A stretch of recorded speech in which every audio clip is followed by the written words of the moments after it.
ही गीत में सुनजे सभिनी शहीदन के नाव कया थो ऐं खास डेडिकेट कया थो शहीद मोहतरम बशीर खान कुरैशी साहब के। उम्मीद आहे ज़रूर पसंद ईंदो।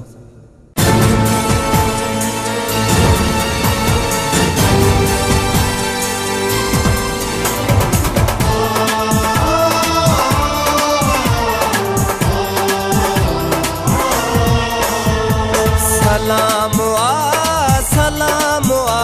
शहीद तोखे सलाम आ,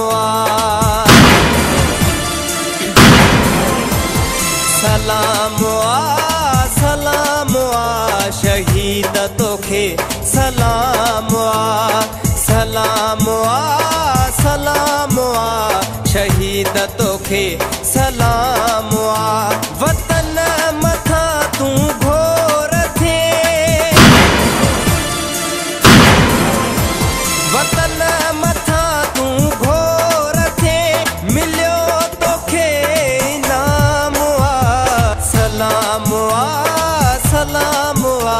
शहीद तोखे सलाम आ, सलाम आ शहीद तोखे सलाम आ।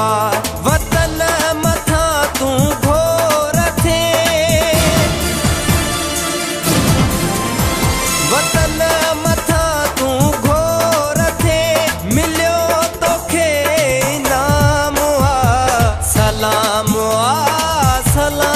आ शहीद तोखे सलाम आ, सलाम आ शहीद तोखे सलाम आ।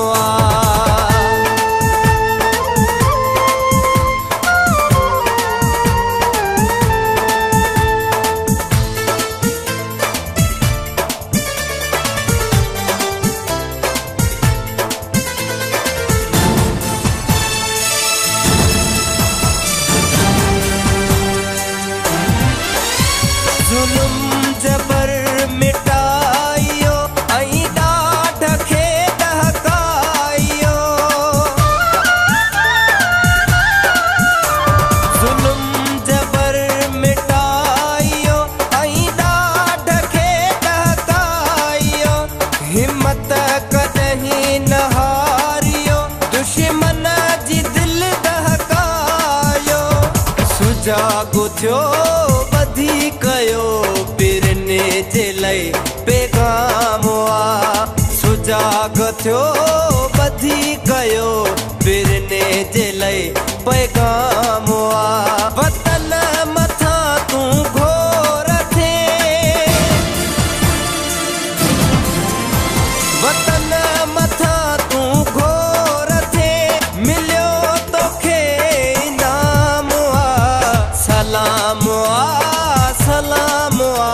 शहीद तोखे सलाम आ, सलाम आ शहीद तोखे सलाम आ।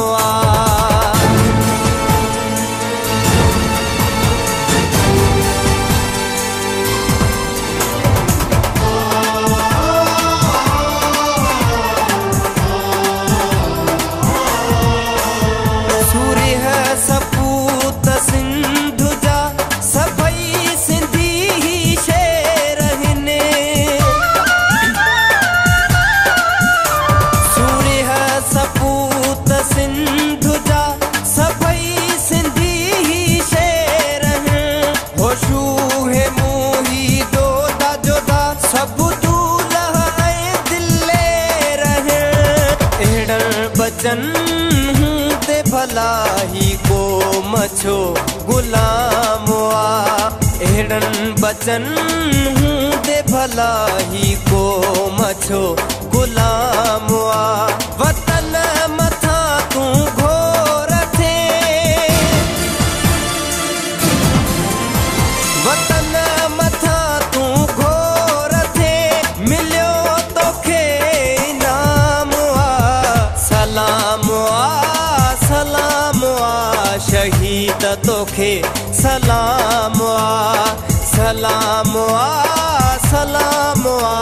शहीद तोखे सलाम आ।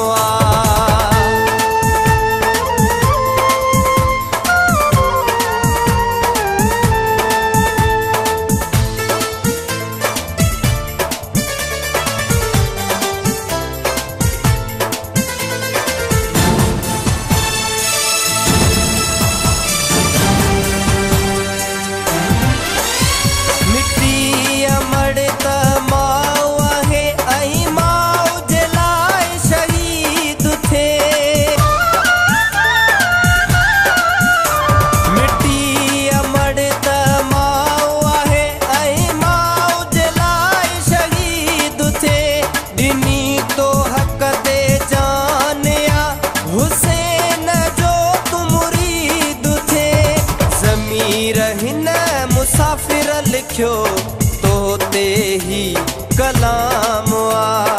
ज़मीर हिन मुसाफ़िर लिखियो तो ते ही कलाम आ। वतन मथा तू घोर थे, वतन मथा तू घोर थे, मिलियो तोखे इनाम आ। सलाम आ सलाम आ शहीद तोखे सलाम आ। सलाम आ सलाम आ शहीद तोखे सलाम